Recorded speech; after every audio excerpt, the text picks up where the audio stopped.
बर्दाश्त। तालीम के ऐलान पर अक़लियतों में तशवीश। अब सबका साथ को कैसे मिलेगा एतबार? क्या है असम में मदरसों की सियासत? देखिए खबर खास शाम 5:26 पर न्यूज़ 18 उर्दू पर।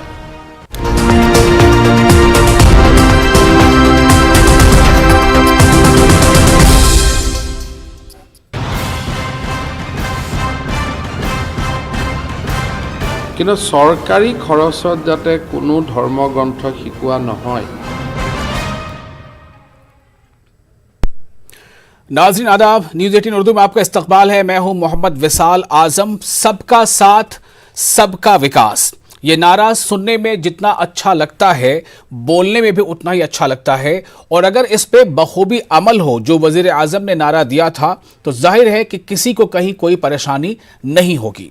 लेकिन असम में इन दिनों जो अक़लियती आबादी है, जो मुसलमानों की आबादी है, वो बहुत ज़्यादा तशवीश का शिकार है। इसलिए क्योंकि उन्हें लगता है कि सबका साथ पर एतबार करना अब मुश्किल हो रहा है, इसलिए कि असम की हुकूमत ने यह फैसला लिया है कि वो तमाम मदरसों को बंद कर देगी। जी हां, हुकूमत का यह फैसला है कि सरकारी इमदाद याफ्ता यानी जिन मदरसों में जरा भी किसी तरह से सरकार की कोई मदद दी जाती है, कोई फंड सरकार का उस मदरसों को मिलता है, ऐसे तमाम मदरसों को सरकार बंद कर देगी और उन्हें जनरल स्कूलों में तब्दील कर देगी। सरकार यानी वहां की जो हुकूमत है उसका ऐसा कहना, उसका ऐसा सोचना, उसके पीछे का तर्क क्या है, इस पर हम खास तौर से गुफ्तगू करेंगे और यह भी जानेंगे कि दरअसल क्या ऐसे फैसले से या ऐसे ऐलान से जो समाजी हम आहंगी है और जो सबका साथ सबका विकास का जो नारा है उस पर अमल आवरी पूरी तरह से क्या मुमकिन हो पाएगी।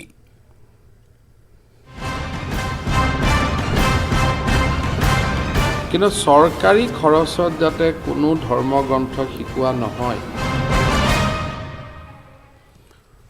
तो ये है असम के वजीर तालीम हेमंत बिस्वा शर्मा। ज्यादा दिन की बात नहीं है, कुछ सालों पहले ये कांग्रेस के भी लीडर हुआ करते थे। लेकिन सवाल इस बात को लेकर है कि आखिर ये पूरी बात कहना क्या चाहते हैं, क्यों इनका ये कहना है कि सरकारी खर्च पर किसी भी स्कूल में या मदरसों में या संस्कृत के स्कूलों में संस्कृत की पढ़ाई तक भी नहीं होगी। अचानक हुकूमत को इन मजमूनों से, इन स्कूलों से, इन मदरसों से ऐसा क्या परहेज करना पड़ रहा है, क्यों इसके पीछे ये वजह है और इसका असर क्या हो सकता है, इस बारे में हम आपको बताएंगे। लेकिन पहले सुनते हैं जरा वजीर तालीम का पूरा बयान।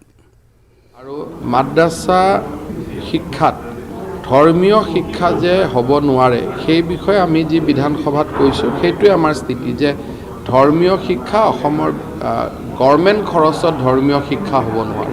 গভৰ্ণমেণ্ট খৰচত নহয়, ব্যক্তিগত খৰচত কোনে কিবা কৰিবতো সেইটো গণতন্ত্ৰত আমি বাধা দিব নোৱাৰোঁ, এইটো ৰাইজে ৰাজনৈতিকভাৱে সিদ্ধান্ত ল'ব। কিন্তু চৰকাৰী খৰচত যাতে কোনো ধৰ্মগ্ৰন্থ শিকোৱা নহয় বা তেওঁলোকেও শিকিব নালাগে, আমিও শিকাব নালাগে, সেইটো দুইটাৰে পাৰস্পৰিক ইণ্টাৰেষ্টত সেই বিষয়ৰ পৰা আমি আঁতৰিব লাগে। আৰু নৱেম্বৰ মাহত এইটো বিষয় আমি সিদ্ধান্ত ল'ম আৰু কাম কাজ চলি আছে।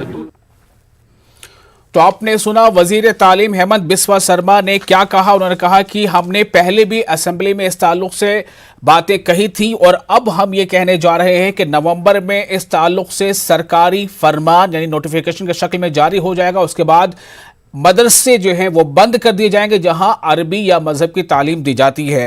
उनका ये कहना है, जो हम अभी सुन रहे थे या आप लोग सुन रहे थे, कि हम सरकारी खर्च पर कोई अरबी या संस्कृत नहीं पढ़ा सकते। इसके पीछे उनका तर्क क्या है, हम इस बारे में मजीद और बातचीत करेंगे। हमारे साथ मौजूद हैं डॉक्टर BC शास्त्री, जो धर्मगुरु हैं। हम उनका भी पक्ष जानेंगे कि अगर कोई सरकार इस तरह का फैसला लेती है या ऐलान करती है तो इसका क्या मतलब समझा जाए। हमारे साथ चंपक कलिता है, AIUDF के तर्जुमान, और कुछ देर में और कुछ खास मेहमान हमारे साथ जुड़ेंगे।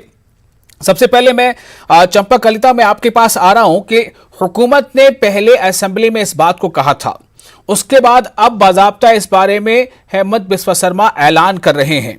क्या AIUDF जो है इस बारे में कुछ कहना चाहती है या AIUDF ने इस बारे में कोई तहरीक छेड़ी है कि आखिर यह हुकूमत का फैसला है तो क्यों ऐसा है?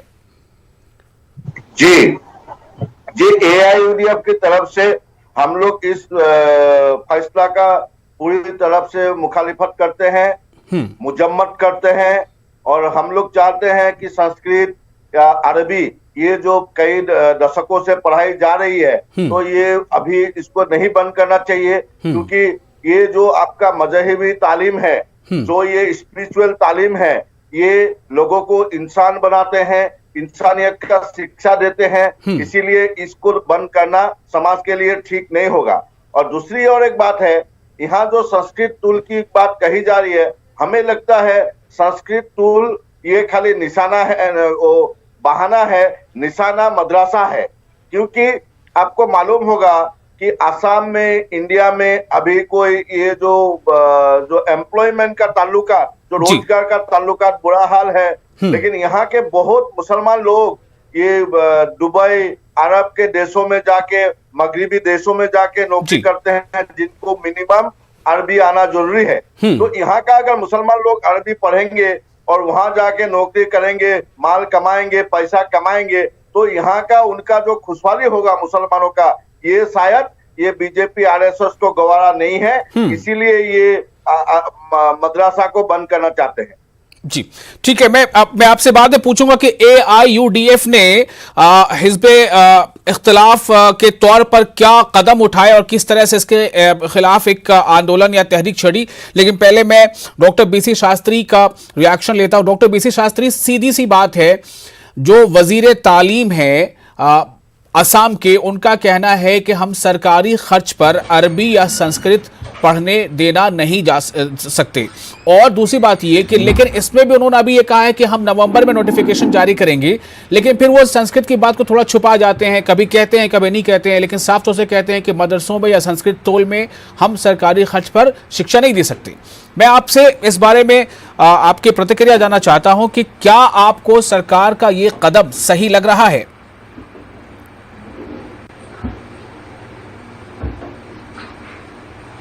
देखिए, जहां तक देखा जाए तो यह सरकार की बहुत बड़ी ही कोई कूटनीति है, और इस कूटनीति के तहत सरकार का अपना क्या मंतव्य है, सरकार क्या चाहती है, या सरकार इसके पीछे क्या छिपा हुआ है, यह हम आप तो साधारण तौर पे जान नहीं सकते हैं।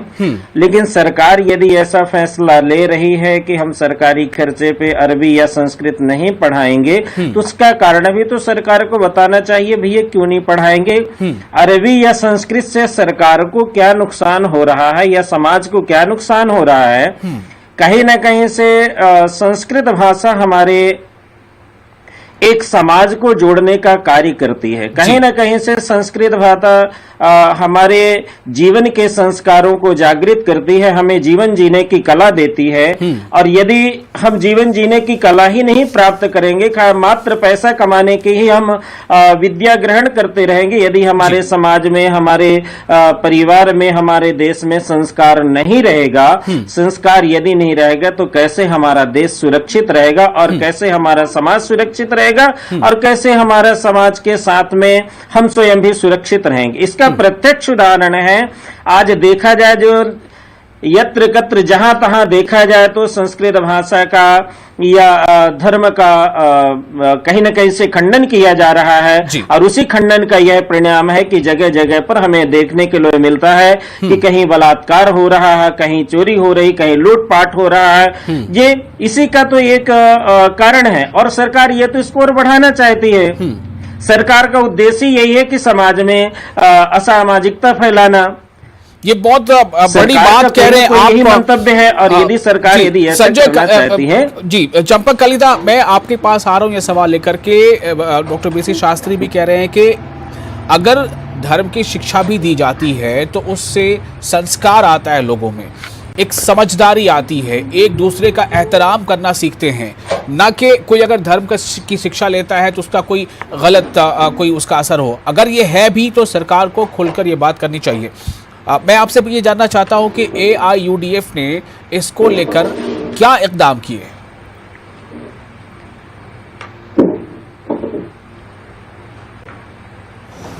चंपक कलिता से मेरा सवाल है, आपको आवाज नहीं? महजबी, जी बोलिए। जो महजबी तालीम है, इससे इंसान बनते हैं, इंसानियत पैदा होती है। तो शास्त्री जी यही बात कह रहे हैं। बाकी जहां आपने तहरीक की बात कही, हम लोगों ने तहरीक तो नहीं शुरू की, लेकिन हम लोगों ने मंजूर आम में चीजों को लेके गए हैं और गवर्नमेंट के पास भी हम ये मेमोरेंडम वगैरह दे चुके हैं और मंजूर आम में अपना जितने भी सभाएं हुई हैं, जितने भी इन दिनों में वहां हम लेके गए हैं जी। और दूसरी बात, हाँ। अभी आप देखिए, हम लोगों का अगर इन लोग का नियत सही होती, एक बार पकड़ लेते कि सरकार हुकूमत के पैसे से मजहबी तालीम नहीं दी जाएगी, अगर इनका नियत सही होती तो ये मजहबी तालीम नहीं दे के लिटरेचर तो पढ़ा सकते थे जी। साहित्य तो, संस्कृत और अरबी का तो साहित्य का भी एक सेक्शन है जी। ये तो पढ़ा सकते ये तो पढ़ा सकते थे, लेकिन ऐसा न करके मदरसों को बंद कर देने का ऐलान करना, ये किस हद तक जायज है, इस बारे में हम बात करेंगे। हमारे साथ ऋतुबन शर्मा जुड़ चुके हैं, बीजेपी के तर्जुमान हैं, और साथ ही जुनैद खालिद भी जुड़ चुके हैं, एडवोकेट जुनैद खालिद जो जनरल सेक्रेटरी हैं जमीयत के। ऋतुबन शर्मा जी, मेरा आपसे सवाल है, हेमंत बिस्वा शर्मा जब ये कहते हैं कि हम सरकारी खर्च पर अरबी या संस्कृत पढ़ने नहीं दे सकते, क्या वजह है, किस बात का डर है उन्हें?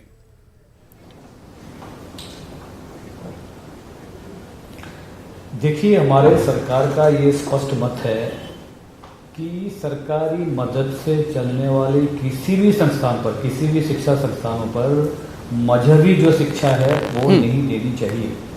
जो यहाँ की जो जनता है उनकी काढ़ी कमाई से वो जो टैक्स भरते हैं, उस टैक्स के जो पैसा इकट्ठा होता है वो पैसा विभिन्न कारणों में, कामों में खर्च किया जा सकता है। आपकी आवाज थोड़ी कम आ रही है ऋतुबन जी, थोड़ा ऊंचा बोलिएगा प्लीज। ये पैसा जो है ये, हाँ जी, हाँ जी, हाँ बोलिए। हाँ, मतलब ये हमारा सरकार का ये स्पष्ट मत है कि हाँ। जो सरकारी मदद से जिस सरकारी मदद से जो संस्थान चलती है, उन संस्थानों में किसी भी सूरत पर मजहबी तालीम नहीं देनी चाहिए, वो चाहे कोई भी संस्थान हो।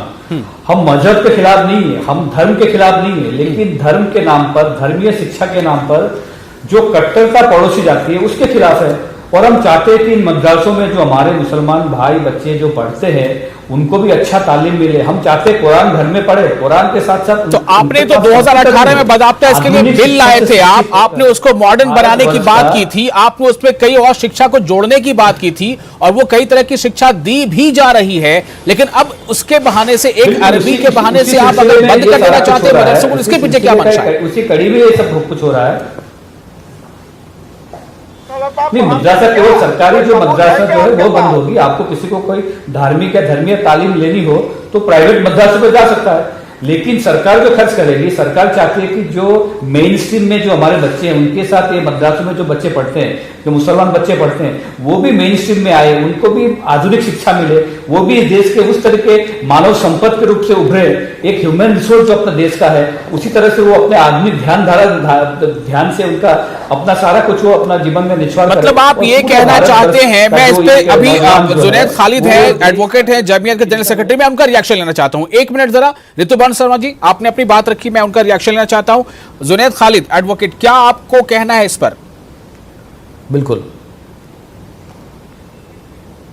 ये तो एक अजीब बात है। जैसे सशर कमेटी का जो रिपोर्ट है वो सबको मालूम है, उस रिपोर्ट में क्लियरली कहा गया है कि ओनली 4% जो बच्चे हैं, यानी कि 100 में से 4 बच्चे जो है मुसलमान, वो मदरसों में जाते हैं। ठीक है, और उनके तालीम जो है अक्सर जो प्राइवेट मदरसे है उनमें होते हैं। जो गवर्नमेंट मदरसे तादाद में काफी कम है और प्राइवेट मदरसे ज्यादा है जी। तो गवर्नमेंट बजाय जो 96 मुसलमान बच्चे बच्चियां जो है उनको, उनके लिए कुछ नहीं कर रहे हैं। हाँ, लेकिन ये जो 4 बच्चे जो है, ये जो 4 बच्चे जो लेफ्ट आउट, मतलब जो मदरसे में पढ़ते हैं, उनके पीछे लगे हुए हैं। ये इनका कुछ है नहीं, एक तो पॉलिटिकल प्रोपोगेंडा है।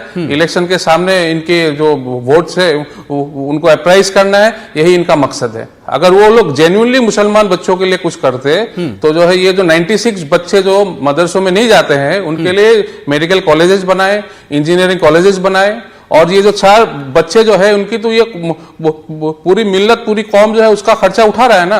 1300 करोड़ का फंड आता है हमारा पूरे प्राइवेट मदरसों में, ऑन रिकॉर्ड में आपको बोल रहा हूँ जी। उसके लिए गवर्नमेंट कुछ नहीं, मतलब ये क्या उसके लिए हमने गवर्नमेंट के पास कभी नहीं गए। ठीक है। दूसरी बात जो है मदरसों में जो है अभी ये लोग ये कह रहे हैं, जैसे आपको जो अगर बैकग्राउंड मालूम होगा, आलिया मदरसा है कलकत्ता में, आपको मालूम होगा शायद, आलिया मदरसा, उनके पास आउट है डॉक्टर राजेंद्र प्रसाद आलिया मदरसे के पास आउट है। हाँ जी, मैं इस पे आ रहा हूं जरा, एक मिनट। शुरू के जमाने में तो मदरसों से ही तालीम होती थी जी। और एक सवाल ये भी, ऋतुपर्ण शर्मा जी, आपने एक सवाल आपसे ये भी करना है कि सरकारी खर्च पर अरबी नहीं पढ़ाई जा सकती, सरकारी खर्च पर संस्कृत नहीं पढ़ाई जा सकती, तो क्या इस संस्कृत और अरबी को पढ़ने के लिए यहां भारत देश के लोग किसी दूसरे देश में जाएंगे?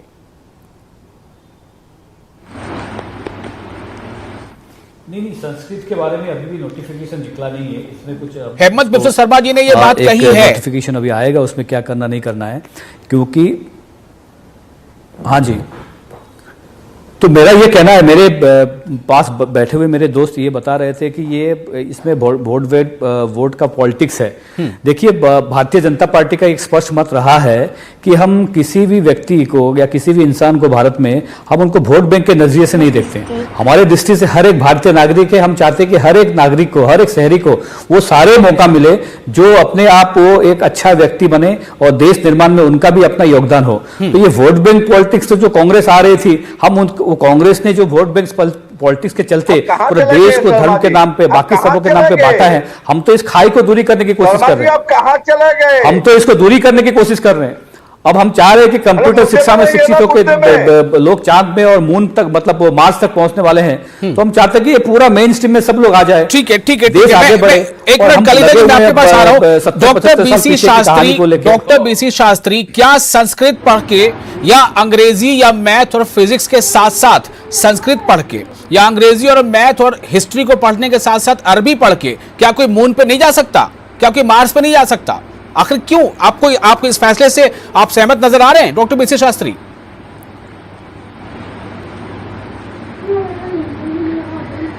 नहीं, देखा जाए तो संस्कृत पढ़ के क्यों नहीं जा सकता वो व्यक्ति, और देखा जाए तो संस्कृत ही भाषा की जननी है, संस्कृत ही सभी भाषाओं की जननी है।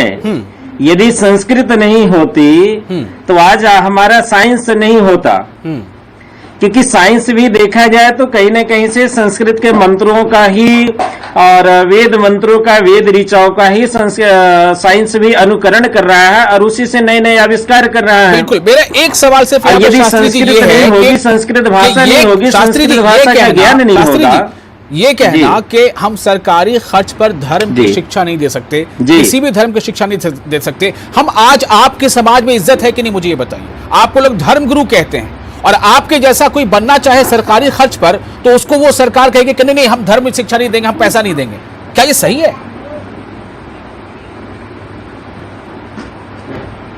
नहीं, सरकार का ये फैसला गलत है, क्योंकि यदि सरकार ऐसा फैसला लेती है तो एक दिन तो ये धर्म नष्ट हो जाएगा, और धर्म नष्ट होगा तो हमारी संस्कृति, हमारा देश नष्ट होगा, क्या सरकार बचेगी?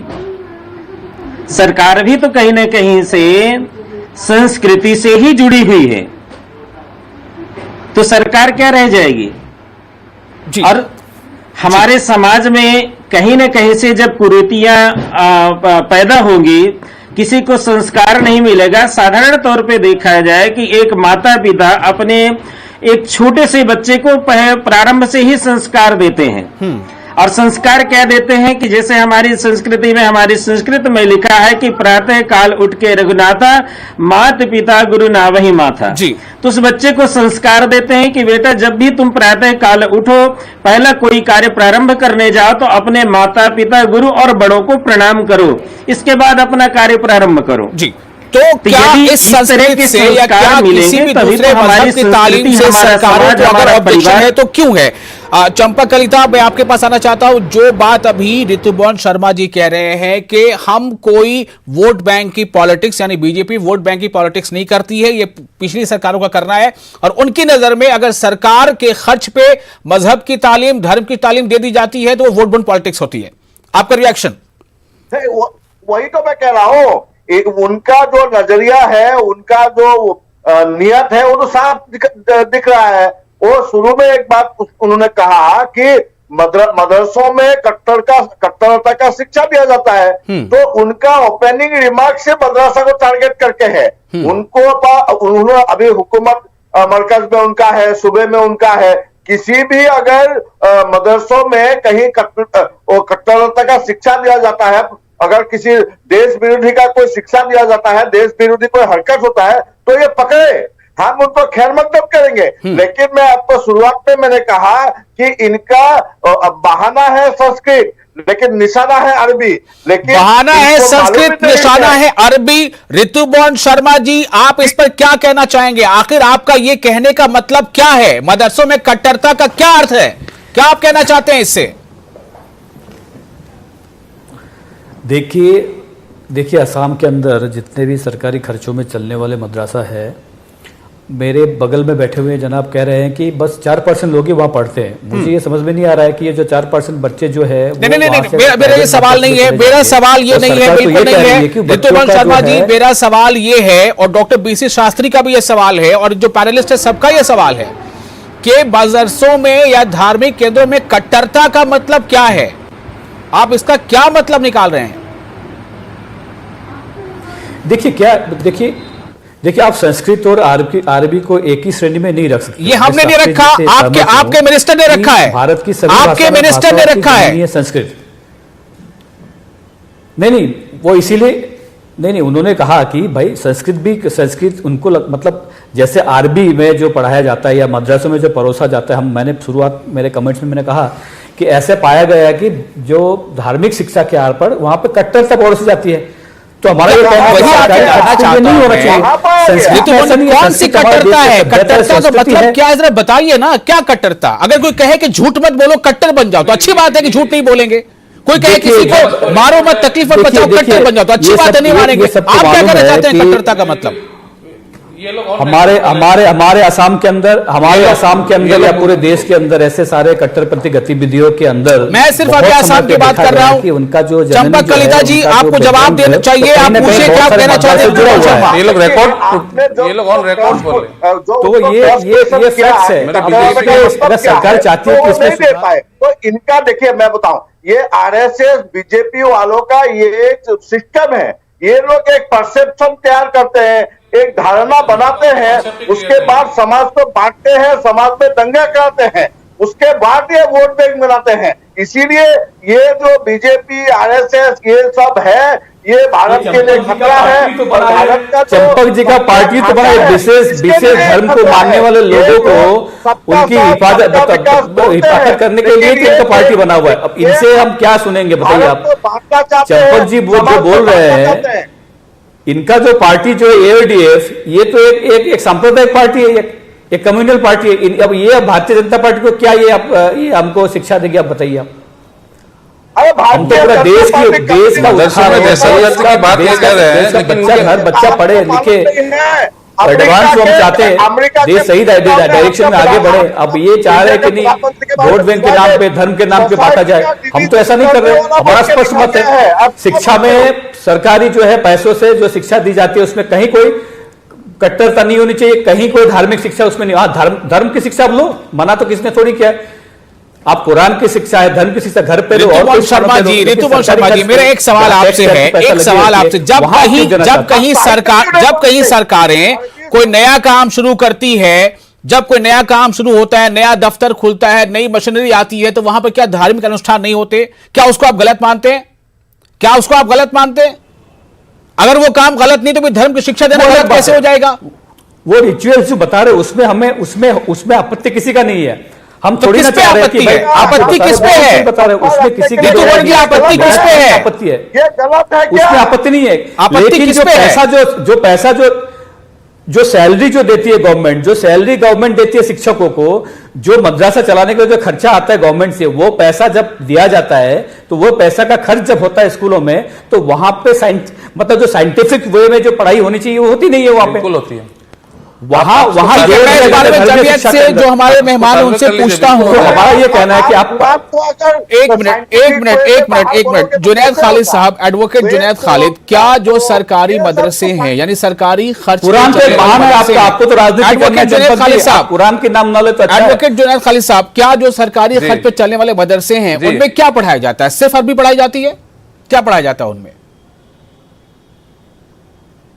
अरबी के साथ English, general science, mathematics, social studies, जो इनका अभी तो राइट टू एजुकेशन एक्ट के अंदर जो कंपलसरी हो गया है उसके वो सब सब्जेक्ट्स पढ़ाए जाते हैं। बल्कि मैं आपको बता दूं, आप अपने प्राइवेट मदरसों में राइट टू एजुकेशन एक्ट के अंदर क्लास 8 तक की जो जनरल सिलेबस है वो दीनी तालीम के साथ ये दोनों करिकुलम एक साथ चलाते हैं। अभी इसको अपग्रेड, जमीयत का रेजोल्यूशन है कि 2020 का ये क्लास 12 तक इसको अपडेट कर देंगे हम लोग। और ये जो हमारे बीजेपी के जो भाई हमको कह रहे हैं बार बार इसमें दहशतगर्दी है, इस पे ये इनका एक इन्होंने फोबिया बना के रखा है कि इसमें दहशतगर्दी है। ये लोग उसको प्रूव करे, ऑन रिकॉर्ड प्रूव करे। ये तो एक बात बोलने से नहीं होगा ना।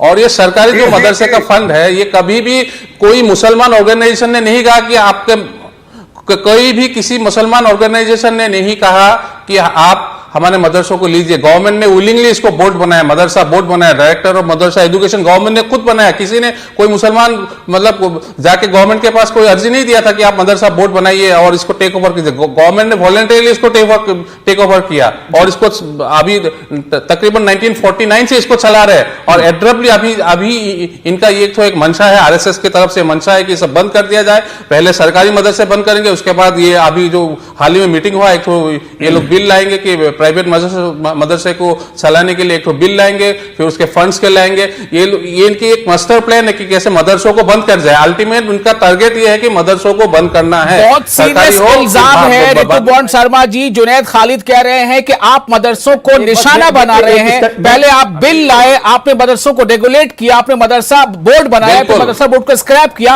अब आप मदरसे को बंद करने जा रहे हैं। जबकि मदरसे में अरबी के अलावा तमाम चीजें पढ़ाई जा रही है, इंग्लिश, मैथ। मदरसे को बंद करने जा रहे हैं तो जवाब चाहिए। केवल सरकारी मदरसों में लागू है। मुझे एक बात बताइए भाई साहब, मुझे एक बात बताइए भाई साहब, मुझे मैं मेरे भाई जो बैठे हुए बगल में, मैं इनको ये कह रहा हूं कि अगर मान लो, मैं मान लेता हूं कि मदरसों में अगर सही मायने में सही शिक्षा दी जा रही है तो इनको प्रॉब्लम क्या है? वो बच्चे कल हमारे मेन स्ट्रीम बाकी बच्चों के साथ एक साथ पढ़ेंगे, वही तालीम लेंगे, उनको प्रॉब्लम क्या है? केवल बंद करने से हल क्या निकल रहा है ना ऋतुपर्ण जी? सवाल ये है कि सरकार मदरसों को बंद करके क्या हासिल करना चाहती है?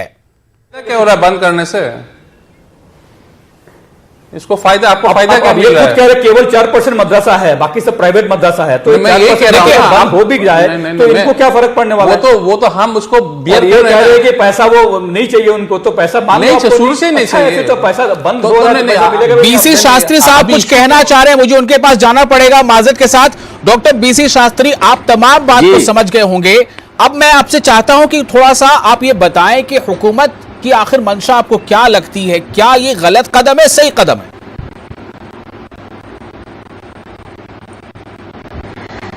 देखिए, जहां तक ये कहा जा रहा है कि मदरसों को बंद किया जाए या संस्कृत पढ़ाने के लिए बंद किया जाए, तो पहले सरकार को हमारी तरफ से ये निवेदन जी, सरकार इस चीज की इंक्वायरी करे जी। मदरसे में धर्म के नाम की गलत शिक्षा दी जा रही है, जैसे अभी बीजेपी के भाई ने कहा था जी कि वहां पे कट्टरता सिखाया जा रहा है, यदि वास्तविक चाहिए उसमें कोई संशय नहीं है जी। यदि संस्कृत के नाम पे गलत धर्म की शिक्षा दी जा रही हो या धर्म को ही मात्र एक अपनाया जा रहा हो, उस संस्कृत से देश का कोई उत्थान ना हो, उस देश का, उस समाज की कोई उत्थान ना हो। जैसे अभी आपने कहा ना कि यदि बीजेपी का कार्यालय हो, बीजेपी के किसी नेता की फैक्ट्री हो, कि कोई दफ्तर हो, कहीं भी हो, जब कोई नया कार्य प्रारंभ किया जाएगा, जैसे अभी हमारे माननीय राजनाथ सिंह जाकर, बिल्कुल आपकी बात बिल्कुल समझ आ गई।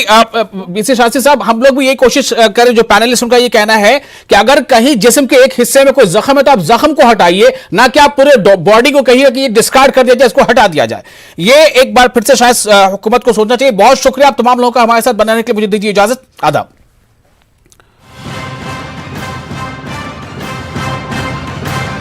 কিন্তু চৰকাৰী খৰচত যাতে কোনো ধৰ্মগ্ৰন্থ শিকোৱা নহয়